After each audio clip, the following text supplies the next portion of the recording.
मध्य प्रदेश अधिकारी कर्मचारी सहयोग मोर्चे के सदस्यों ने आज रैली निकालकर कलेक्ट्रेट में डिप्टी कलेक्टर अमृता गर्ग को मुख्यमंत्री के नाम प्रेषित ज्ञापन सौंपा।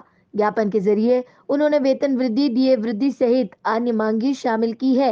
उन्होंने कहा है कि कोरोना काल के समय हमने अपनी मांगों को नहीं उठाया। अब जब सभी सामान्य हो गया है, शासन अन्य जगहों पर पैसे कम नहीं कर रही, तो हमारी मांगे पूरी की जाना सही है। ज्ञापन सौंपने के दौरान विभिन्न विभागों के अधिकारी कर्मचारी रैली में शामिल होकर कलेक्टर ज्ञापन देने पहुंचे। ज्ञापन के जरिए यह भी बताया गया कि 29 जुलाई तक उनकी मांगे पूरी करने का समय दिया गया है। ऐसा न होने की सूरत में 29 तारीख को सामूहिक अवकाश पर रखकर आगामी नीति पर विचार किया जाएगा, जिसमें अनिश्चितकालीन हड़ताल भी की जा सकती है।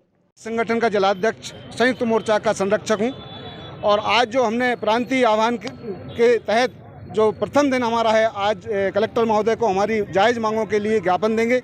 उस ज्ञापन के बाद 24 तारीख को स्थानीय विधायक, सांसद या प्रभारी मंत्री जो रहेंगे उनको ज्ञापन देंगे और 29 तारीख को हम एक सामूहिक अवकाश लेंगे और 18 संगठन हमारे सब एकजुट हैं। सरकार से हमारा निवेदन यही है कि हम 2 साल से हम आर्थिक रूप से संकट में हैं और सरकार हमारी तरफ कोई ध्यान नहीं दे रही है और जब कोई चीज़ कर्मचारियों के हित में घोषणा करने की बात आती है तो वित्तीय भार और आर्थिक रूप का एक बहाना लिया जाता है।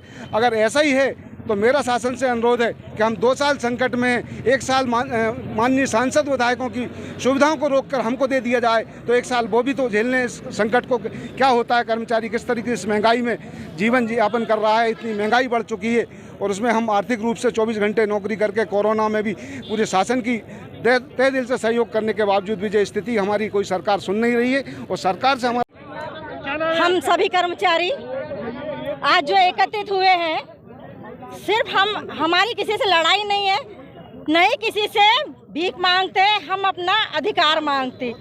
पिछले 2 सालों से हमारा इंक्रीमेंट रुका हुआ है। हम शासकीय कर्मचारी हमेशा अपने निष्ठा से कार्य कर रहे हैं। आपने देखा होगा कोरोना में भी हमारे कितने कर्मचारी हम लोगों का साथ छोड़ कर चले गए, जिनका परिवार यतीम हो गया और इसके बावजूद भी हम इतना चाहते हैं कि हम लोगों का इंक्रीमेंट जो रुका हुआ है वो दिया जाए, केंद्र के बराबर हम लोगों का महंगाई भत्ता दिया जाए। हम उन लोगों से कितने पिछड़े हुए हैं।